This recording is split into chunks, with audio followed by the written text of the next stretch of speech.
Panorama group, जो सोचता है वो करता है।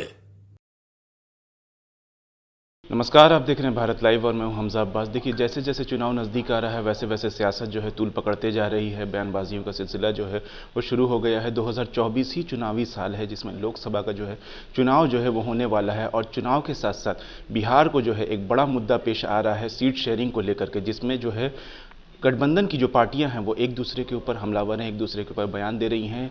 एक तरफ जहां जेडीयू कह रहा है कि हम जो है 16 सीट पे मेरे सिटिंग सांसद हैं, हम 16 सीटों पर लड़ेंगे, वहीं कांग्रेस कह रहा है कि जेडीयू को चाहिए कि लचीलापन रखे ताकि गठबंधन की जो इज्जत है वो बरकरार रखे। इसी मामले पर हमारे साथ बात करने के लिए जेडीयू के प्रवक्ता नीरज कुमार हैं। सर, कैसे देखते हैं सर इसको? नहीं, सीट शेयरिंग में कोई विवाद नहीं है। हमारी पार्टी के माननीय संजय झा जी ने यह कहा कि 16 हमारा सिटिंग सीट है, तो स्वाभाविक है 16 सिटिंग सीट है, इसके शेष 24 सीट हैं, तो 24 सीट पर तो हमारे महागठबंधन के घटक दल ही लड़ेंगे। और हमारा लचीला रुख इस मामले में रहता है। गठबंधन की राजनीति में नीतीश कुमार जी तो उदाहरण है। आप बहुत सारे उदाहरण आपको मिलेंगे कि हमारा संख्या बल रहते हुए, यही भारतीय जनता पार्टी है। 2010 में हमको कितना 115 एमएलए हमारा था, हम तो अकेले सरकार चला सकते थे, लेकिन हम लोगों ने वह कृत्य नहीं किया। हमारी पीठ में छुरा मारा गया, लेकिन हमने यह कृत्य नहीं किया है कि गठबंधन में एक दूसरे के खिलाफ काम करें। इसलिए गठबंधन का सीट शेयरिंग का मामला जितना जल्द हो सके, हमारी अपेक्षा यह जरूर है कि उसका निपटारा हो जाए। अब चुनाव में चंद दिन बचे हुए हैं और मुद्दों के आधार पर हमको राजनीति में आक्रमण करना है, कार्यकर्ताओं के बीच समन्वय बनाना है, साझा प्रचार करना है। तो इन सारे मुद्दों पर तो सीट शेयरिंग जल्द से जल्द तय हो जाए, यह हमारी अपेक्षा है।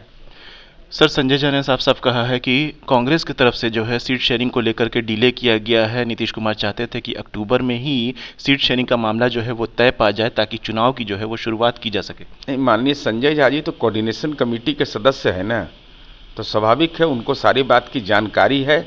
और यह सर्वविदित है कि विलंब तो हुआ है, लेकिन विलंब होने के बाद भी अभी भी देर नहीं है, जितना जल्द हो सके इसका समाधान हो। कांग्रेस ही कह रही है सर कि पिछले चुनाव में उसने 10 सीटों पर चुनाव लड़ा था और उम्मीद ये कर रही है कि जेडीयू के तरफ से या आरजेडी के तरफ से जो है उनको वही सीटें, जिन सीटों पर उसने चुनाव लड़ा था, उन सीटों को वापस चाहती है। सर, अब हर एक पार्टी की अपेक्षा और आकांक्षा रहती है, लेकिन तो शीर्ष नेतृत्व तय करेगा ना।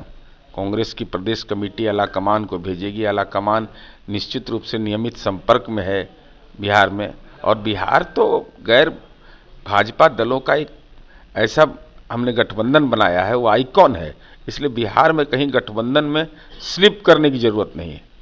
सर, नीतीश कुमार के संयोजक बनने को बीजेपी कह रही है कि हम लोग से नीतीश कुमार अलग हुए थे तो हम लोग सोचा था कि गठबंधन में उनको प्रधानमंत्री का चेहरा बनाया जाएगा, पर अभी तक तो उनको संयोजक भी नहीं बनाया गया। एनडीए में संयोजक है? एनडीए में संयोजक है कि नहीं? एनडीए किसको कहते हैं, किस चिड़िया का नाम है, बीजेपी बताएगी।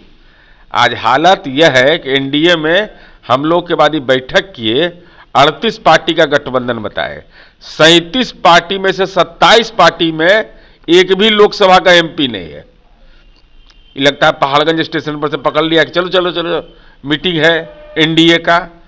एनडीए के 37 गैर भाजपा दलों में 10 दलों के एक भी विधायक नहीं है।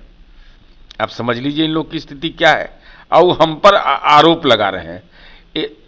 एनडीए के 27 गैर भाजपा दलों में 20 ऐसे राजनीतिक दल हैं जिनका निर्वाचन आयोग ने मान्यता ही नहीं दिया है। अब बताइए तो, और सुशील मोदी जी ने क्या बयान दे दिया संयोजक के पद के बारे में? तो जॉर्ज फर्नांडिस मुंशी थे, शरद यादव मुंशी थे, अटल जी ने जो उनको नियुक्त किया था, अटल जी जैसे राजनेता जिनका पंडित नेहरू के बाद देश सम्मान करता है, तो क्या से क्या लोग बयान देते रहते हैं, न इतिहास को देखते हैं न इतिहास पर अवलोकन करते हैं।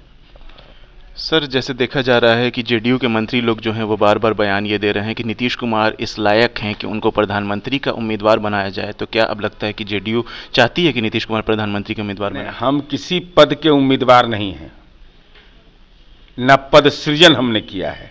हमारी अपेक्षा जो वही है कि जो बिहार में हुआ वो देश में हो।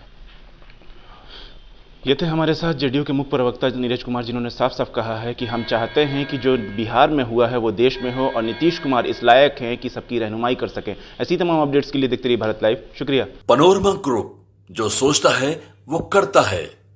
अगर ये वीडियो पसंद आई और वह बिहार के राजनीति और बिहारियत से सरोकार रखेनी तो सब्सक्राइब बटन दबा के चैनल के सब्सक्राइब कर ली। ओजे एगो घंटी बा, ओकरा बटन दबा देला से कुल सटीक और मारक खबर रुआ मुफ्त में मिल जाई।